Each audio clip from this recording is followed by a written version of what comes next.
You shall not commit adultery. You shall not murder. You shall not steal. You shall not covet.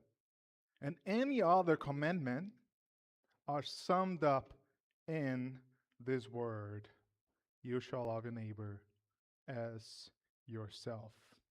Love does no wrong to a neighbor. Therefore, love is the fulfilling of the law. And so, Father, it is with great gratitude that we come to you, for you fulfill the law for us. And you have shown us what true love is. What amazing grace it is that God Himself stepped into flesh and walked among us and gave us everything we need for a life of godliness. So, Father, it is for this reason that we sit here today and ask you to bless this study, to open our understandings in our hearts and our ears to see what you have for us. In Jesus' name I pray. Amen. All right, guys. So, the title of the message today is Stripped. Okay? We're going to be talking a lot about clothing in some ways, but I just wanted to start with this. I don't know why this week I was just like doing some research, and I think actually know why. So, if you don't know, Elon Musk, right, the guy that's sending people to, wanting to send people to Mars, sending rockets all the time, right? He just became the first trillionaire in history. Trillionaire, okay? Now, and I was like, man, trillions, that's a lot of money, right? Billionaires are like hard to conceive. A million, like, okay, I get it, right? But trillions, you know? And so I don't know how I got there, but like I started researching, like, what do people consider a comfortable wage? And I was so surprised by the answer. Take a guess. What is a comfortable wage? Shout out. 150. Okay. 60,000. All right. 186,000 a year. That's a weird number, but that's what people consider a comfortable wage. And they won't consider themselves rich until they make about half a million a year. And I'm like, what? That's crazy. I would never think that was the answer. I thought like maybe 75, maybe, I don't know, something, right? 180, 186. And then I'm like, how many people do make that, right? And it's so low, like how many people make 186 a year? But then I was like, okay, how long would it take for me to be a trillionaire if I make $186,000 a year? And the answer is 5.4 million years. So I'll see you guys later. I gotta get to work. But that goes to say that people don't become wealthy like that through wages. They become wealthy like that through ownership. Elon Musk is the reason he's that wealthy is because he basically owns SpaceX, right? Tesla, the Boring Company, and so much more, right? Ownership. And I was just thinking about it even further because I was like, there's something here. I don't know why. I had this feeling that I need to dig deeper. And as I was thinking about, what if that debt, what if that was my debt, $1 trillion, right? How would you feel about that? You woke up every morning and look at the bank account, negative a trillion. That would be terrible, right? But this is really the reality of all of us here. That we woke up one day and we look at our account and it was $1 trillion negative. And then we worked really hard and we chipped in a little bit. Maybe it was you know, 9.99 billion, like, and you worked so hard. And then you know what happens? You had a bad thought and you act on it and you sin. And now your account is $1 trillion.999 billion negative, right? And this is like kind of, I was like, just, okay, God, what's going on here? This is how, this is the debt that we had. It's an impossible debt to pay. No matter how hard we worked, we couldn't even make a dent on it. And then I got into this whole thing about like, how does that make my standing with God when I have all this debt, right? It's almost like naked. I have nothing to prove to Him. I'm trying to cover myself like Adam and Eve in the garden, covering my shame, trying to stand before him, sowing fig leaves. And I'm like thinking, okay, God, this is this interesting interaction, God. This is something that I'm just realizing now. This is what it means to have my dad spade. This is what it means to have mercy, wipe my slate clean. And this is very applicable because we left off last week on the word saying, "Oh, no one." It says, "Where pay to all what is owed, to them taxes to whom taxes are owed, revenue to revenue is owed, respect to whom respect is owed, and honor to whom honor is owed." So basically, pay your dues, pay your debts. Be that kind of example. And then verse 8, we see something. It says right here, "Owe no one anything except to love each other." There is one exception. There's one thing that not even Dave Ramsey can fix, and that is you need to owe to love one another. I love how it starts by saying, "Owe no one anything," meaning that that your debts, your justice, your whatever you have wronged, right? Do everything within you to make it right. But there is one that you should not be able to pay, and that is that of love. And as I dug into it, owing love, it's a good thing. Can you imagine if you were able to pay love? Like, okay, Jennifer, my wife, listen, I paid my debt. I loved you enough. That's it. Okay, we're done. This is killing the love. It's the one that actually, it's a calling. It is a motivation. It is something that you ought to always owe other people. And it's a beautiful thing because when you owe something to someone, you know what it does to your perspective? You don't go into the room like, "Hey, I'm here to collect. Give it to me what you owe." No, when you owe them, it makes you want to serve them. It gives you a humble perspective. It gives you like, what can I do for them to pay this debt that I owe them? Besides, how much is a unit of love? Can anybody quantify it? I love quantifying things. That's something you cannot quantify it. How much is like, okay, loving your kid? How much is that?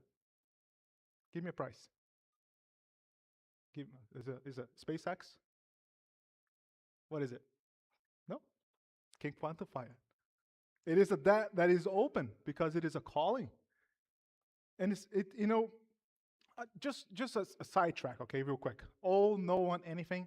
A lot of people took this as like you need to be debt free, right? Some churches, when they looked at this verse, they're like, okay, we're going to operate in this ministry without ever taking a credit card, without ever taking a loan. And this is beautiful. If you can do that, go for it, okay? But one thing I want to point out is that the Old Testament tells us not to charge too much usury when you loan to people. So, which one is it? There's definitely wisdom in not taking loans. There's definitely wisdom in becoming financially savvy and not financially burdened, because remember, when you borrow from someone, you have that possibility of becoming a slave to them, right? You have to pay the credit card. You got to pay the student loans, amen? Like maybe when we're 60, we'll pay off our student loans. But anyhow, it's one of those things that, you got to be careful with. But sometimes, God can work through somebody who's financially savvy, and just, again, don't let this trip you over because of you took a student loan, because you took a mortgage, right? So sorry for the sidetrack, but anyway, I just wanted to get this out of my chest. So, for the one who loves another has fulfilled the law. The law is, again, to love one another, to have, to the one who loves one another is fulfilling the law. It goes on to say, verse 9, "For the commandments, you shall not commit adultery, you shall not murder, you shall not steal, you shall not covet, and any other commandment are summed up in this word: You shall love your neighbor as yourself. So I just read a lot here, okay? Here's what it's saying. Whenever you see a word for, it's giving an explanation to what was before that, right? So what does it mean to love one another fulfills the law? Is that you cannot commit adultery, you cannot murder someone when you love them. So every commandment like this is a fence for love. When you have perfect love towards somebody, you know what happens? You don't even need that fence. Because I love you so much, I don't even think about coveting your wife. I love you so much, I will never steal from you. This is what love fulfills all the commandments. Because you're truly caring for the other. Now, there is a huge, difference in between operating from a commandment perspective and from a love perspective. The commandment perspective is like, I won't do this unless I get punished. I won't do that because it will be trouble for me. And sometimes we can white knuckle, right? And just like, yeah, I'll drive the speed limit because I got pulled over this month already. Yeah, I'll pay my debts because I don't want to go to jail. Yeah, there's whatever. Like you white knuckle and you change your behavior. But how much easier it is to do something when you're truly passionate about it. It will be a pretty miserable marriage if you only in it because you don't want to get caught. Because you don't want to be like, whatever reason you can put into a marriage, like you want to have like, financial stability or whatever it is. It's hard to white knuckle because when things get hard, the true feelings come out. Your true emotions come out. And the heart makes a captive of the brain. You don't believe me? Very smart people do really stupid things sometimes. And that is because their heart is just wicked. It captivates the brain. They know better, and when they still do it. It is in a marriage, same way. When you love that person, in a community, in a fellowship, in a gathering, you love that person. You don't even need a law against it. Nobody needs to tell my kids like, hey, it's wrong to bite your brother. Okay? You should love your brother, not bite them. Right? Because we know it better. So this is, again, why the law is fulfilled by love. And again, I just love how he lists some commandments like, you shall not commit adultery, you shall not murder, you shall not steal. And then he sneaks one in here, which is you shall not covet. The three first ones, murder, steal, and adultery, there's fingerprints in it, right? You can track it down, find out who did it. Police can get involved, right? Whatever. But the coveting, it's all in your heart. That is why Jesus said that if you look to your brother with hatred, it is as if you committed murder in your heart. It's the one commandment that tripped the Apostle Paul, who is writing this letter. He's like, when that commandment came about, it was the one thing he couldn't hold because it's too meta. It's too above, the physical. It is something that you can sin while sitting in a church because it desires of your heart. And this is just interesting how it goes on to say, and any other commandment are summed up in this word. The word summed up is kind of interesting. It's like under one head, figure like, like this, I don't know, like this three branching out as one head. This is all commandments like branching out from this, just a beautiful word to think of. You shall love your neighbor as yourself. So, Jesus is we all know Jesus quoted this, but it really comes from Leviticus chapter 19, if you don't know that. Chapter 19 of Leviticus. And, I was just reading Leviticus chapter 19, and I love that chapter because it's just like your neighbor's chapter. It's how you love your neighbor, how you care for your neighbor. Now, look what God had to write for us, okay? Look if that is how a father talks to his children. Check it out. It says in Leviticus chapter 19, verse 9, for example, when you reap the harvest of your land, you shall not reap your field right up to this edge, neither shall you gather the gleanings after your harvest. So basically, God was like, okay, when you reap your harvest, leave some. And the idea was like, leave some for the poor, for your neighbor to go and glean so they have something to eat, you know? Okay, care for your neighbor, good. Now, verse 13 says, you shall not oppress your neighbor or rob him. The wages of a hired worker shall not remain with you all night until the morning. So pay what is due. If you pay it now, don't wait later. You never know what the other person is going through, right? And this is where it gets interesting. Verse 14 says, you shall not curse the deaf or put a stumbling block before the blind, but you shall fear your God. I am the Lord. Who does that? Who's going to curse a deaf person, right? Who's going to put like a stone before the blind? You know who will? We will. Because given the right circumstances, we'll do it. And it's like the kids, right? You're like, don't do that to your brother, don't do it to your sister. Don't curse the deaf. Who does that? Care for them, even when they cannot see what you're doing. Care for them, even if it's like, it's not about them necessarily, it's about what is going in your heart. Because the deaf person curse them, nobody's there to listen. But God is caring for how you're going to love your neighbor. How are you going to care for them? What is in your heart? Because I don't know about you, but for somebody to do that, there's some hurt going on, right? There's some bitterness going on. There's some anger going on there. And God is like, don't do it. For you shall fear the Lord your God. I am the Lord. It's like stamp of approval. You shall not go around as a slanderer among your people, verse 16. You shall not stand up against the life of your neighbor. I am the Lord again, saying. And then go on to say, verse 19. That's the one, verse 18. It says, you shall not take vengeance or bear grudge against the sons of your own people, but you shall love your neighbor as yourself. I am the Lord, it says. So that good old book Leviticus that a lot of us, when we go in the chronological Bible or the Bible 1 year we give up on, there's some beautiful stuff in it. Jesus quoted from it all the time. There's a lot of wisdom in it. And this is, again, this understanding that, you shall fulfill the law by loving your neighbor as yourself.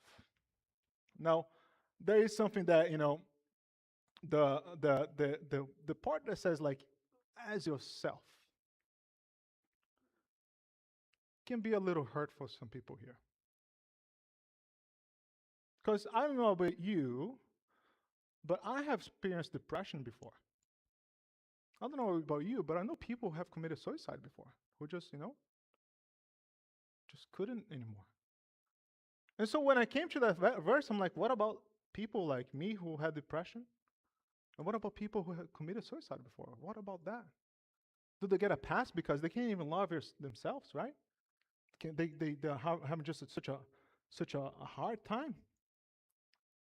This is the part that it really gets me, because there was a study I was trying to find here.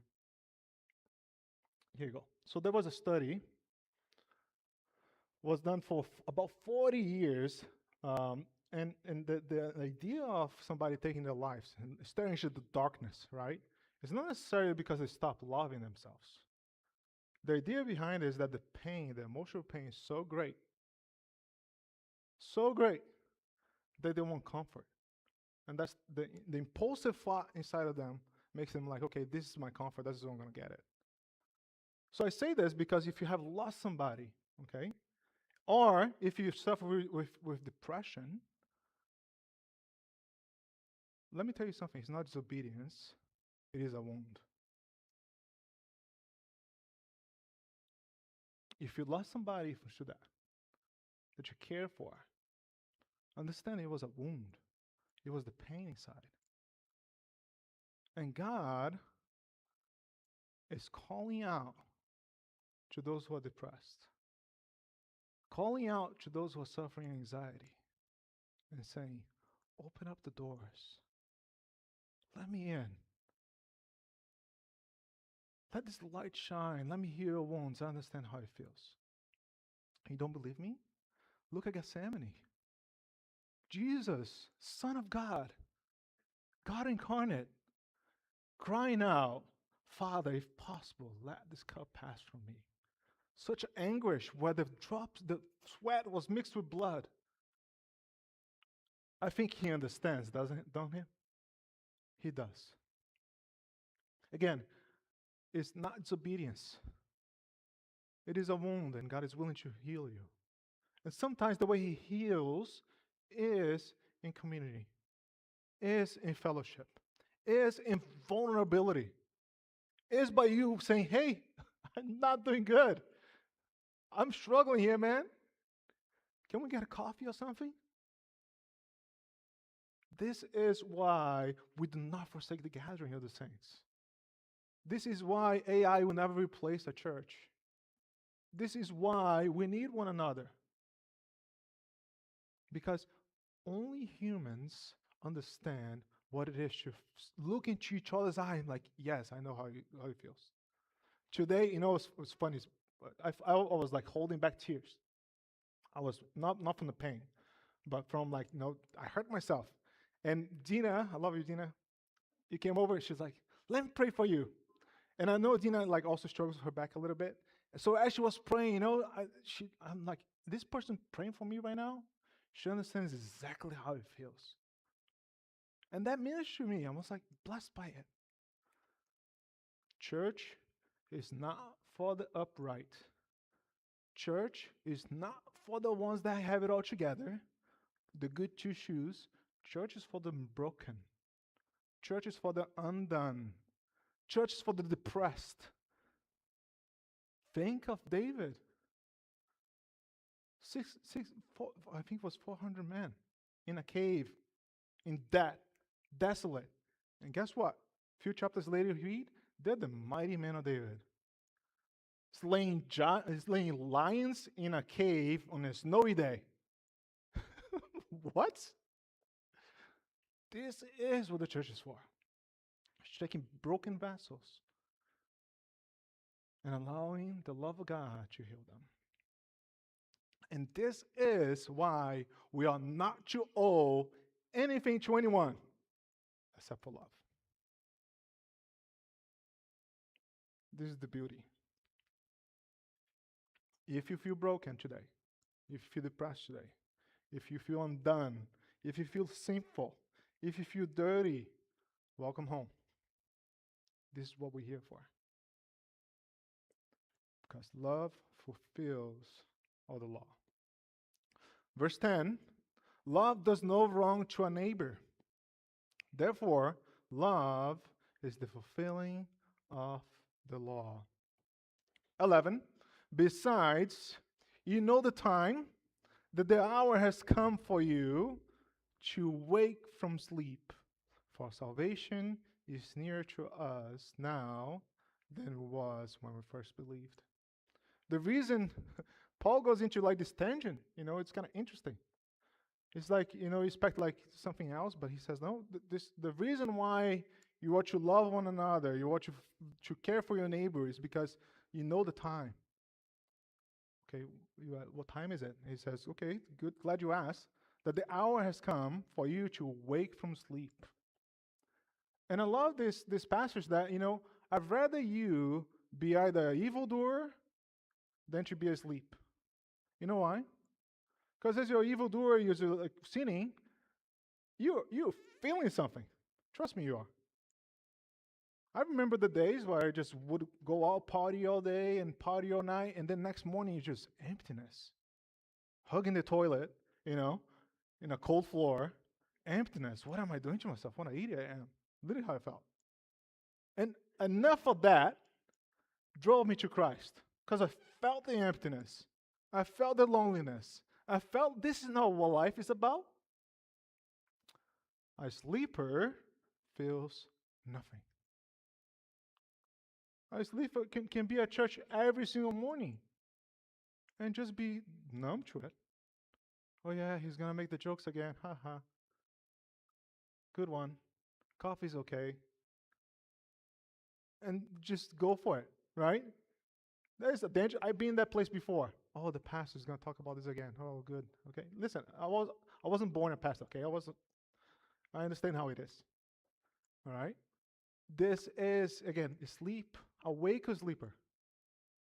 That's the calling. Feel something.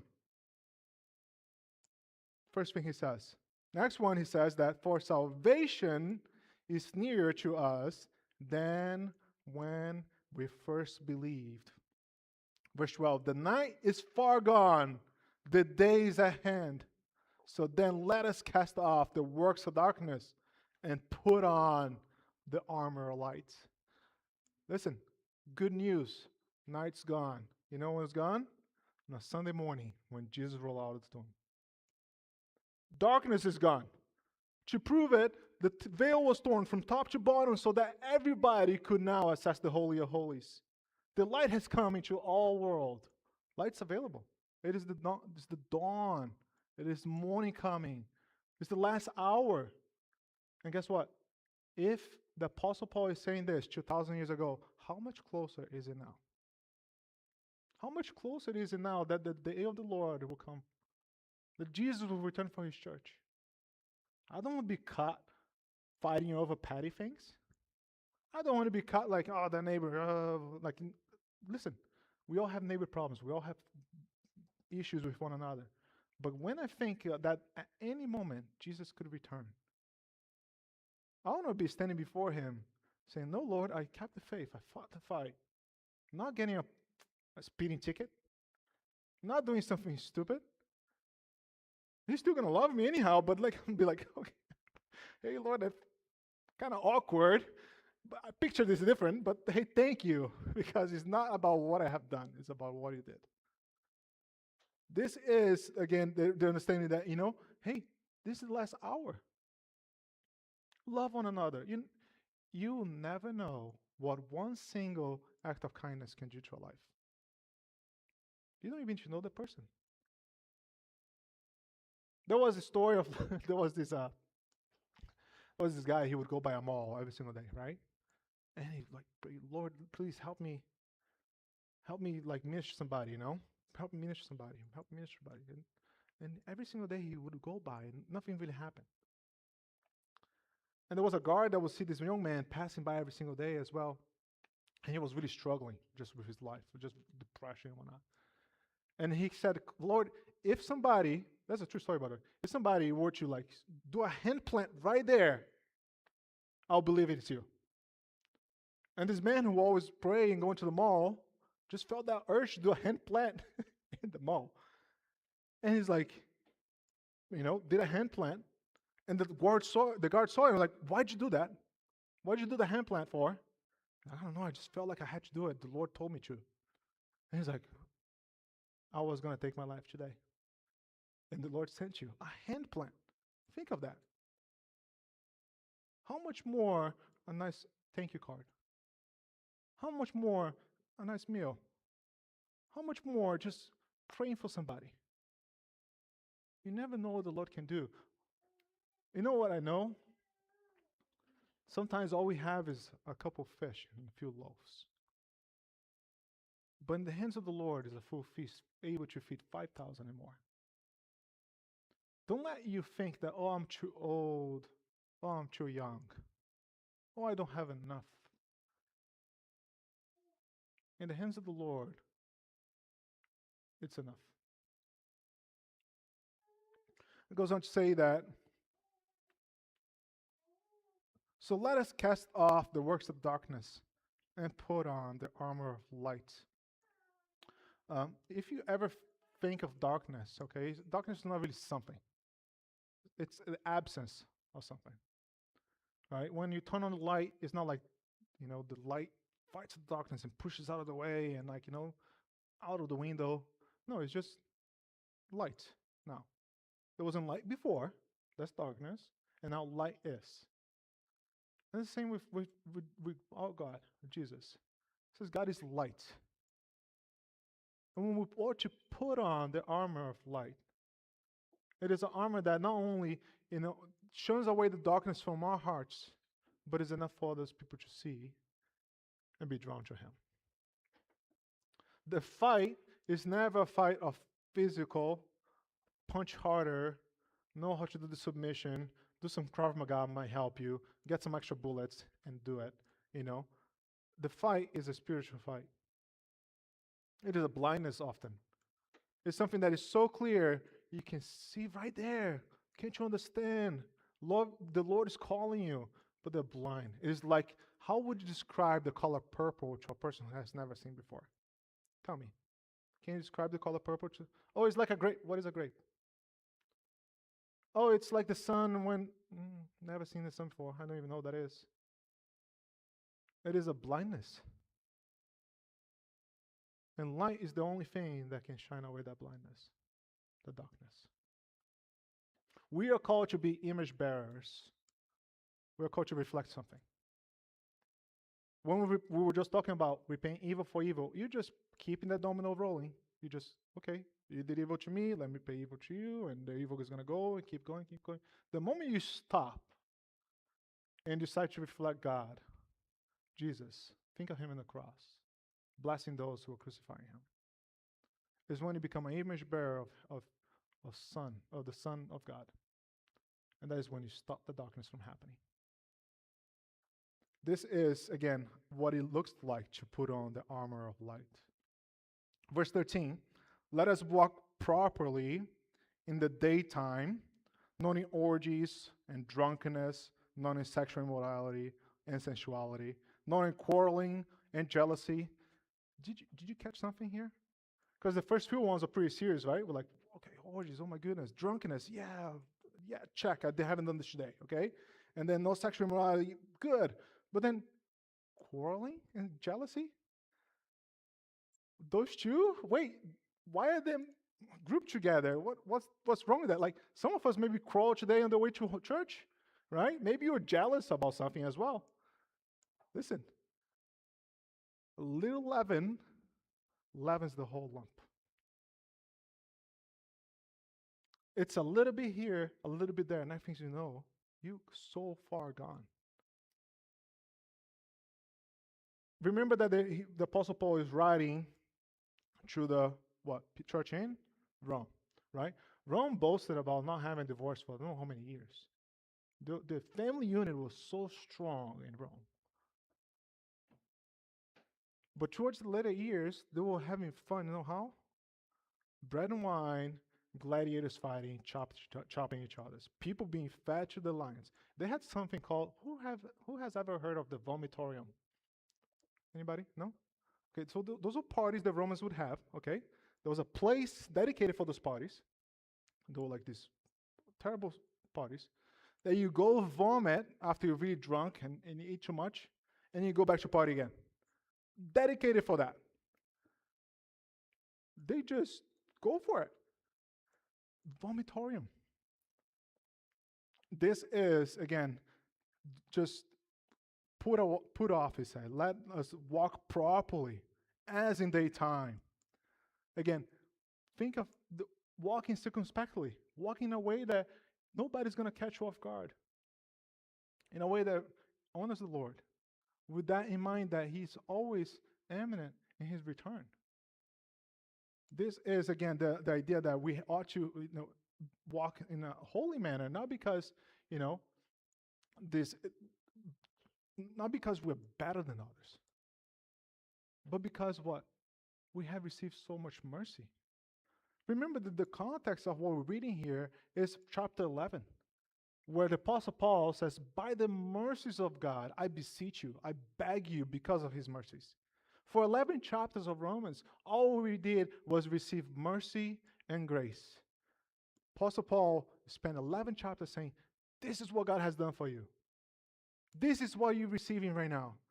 You were slaves, now you're called family.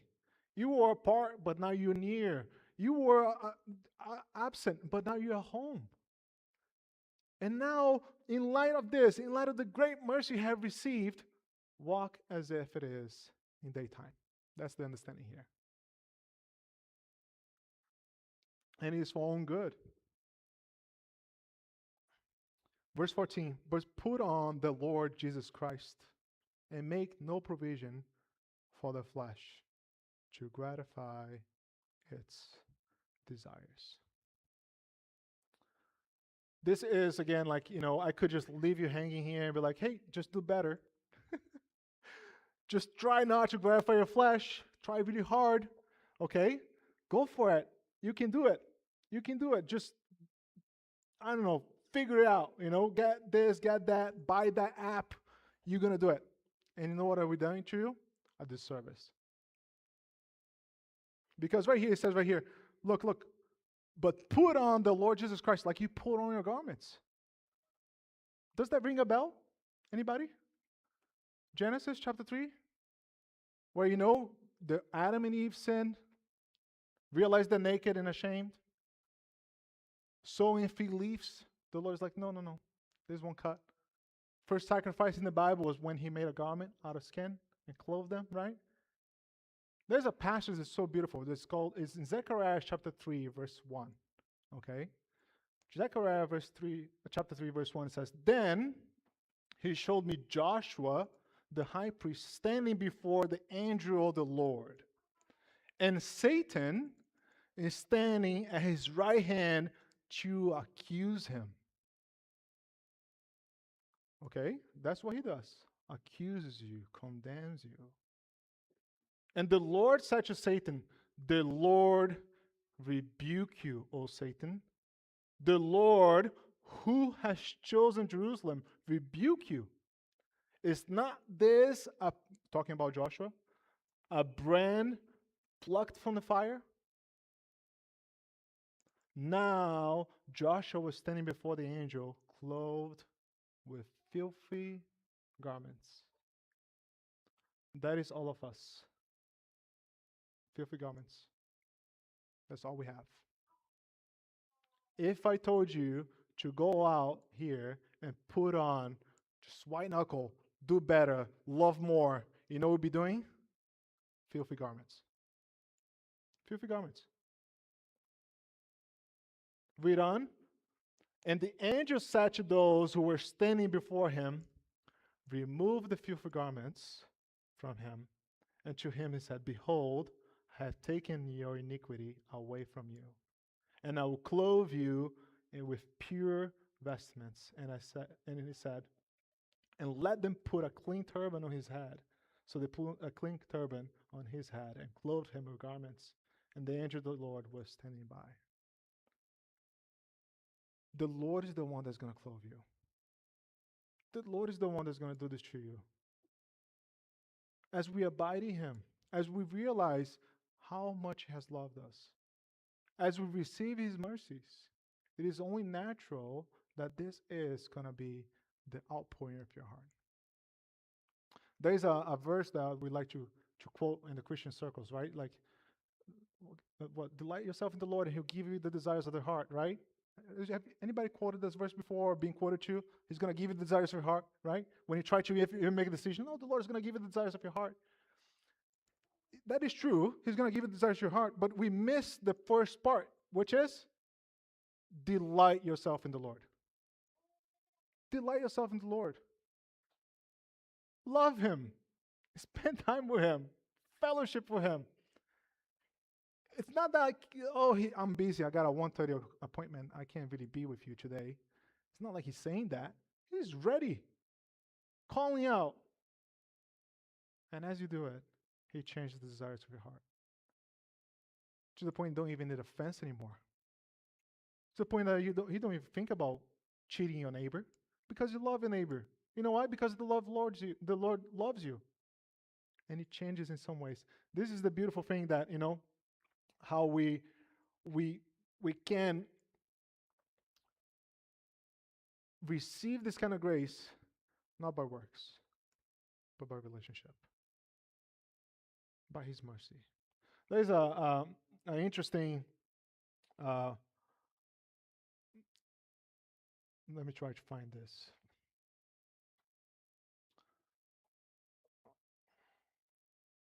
There was a man called Augustine. And this man was just, really struggling with sin. And he was, again, just walking about a park, a garden. And the history goes that he was looking at just feeling condemned, feeling like he was enslaved, feeling like he couldn't do anything, but, just that was going to be his life forever. And he was in this park, and then he goes on to he goes on to say, just he's just sitting there, and he hears a little child from over the wall saying, "Toglie in leggere." Toglie in leggere. That means in Italian, pick up and read. And it just so happened that he picked up to read the Bible, and this is the very verse he read in Romans chapter 13. And at that moment, everything changed for him. Everything was like no longer the same. It says that, this passage is just, he gave up everything, completely changed his life. And here's what he writes 10 years later, okay? There's this beautiful quote from Augustine and Gabriel. I think the quote is there if you want to put it on the screen. It says, a decade later, the years that he has wasted, he says, late have I loved you, beauty so ancient and so new. Late have I loved you, you were within me, and I was outside. You called, you cried out, you shattered my deafness, you flashed, you blazed, you scattered my blindness, you touched me, and I burned for your peace. This is a transformation that can happen by just reading the Word of God. Just eating it. There's a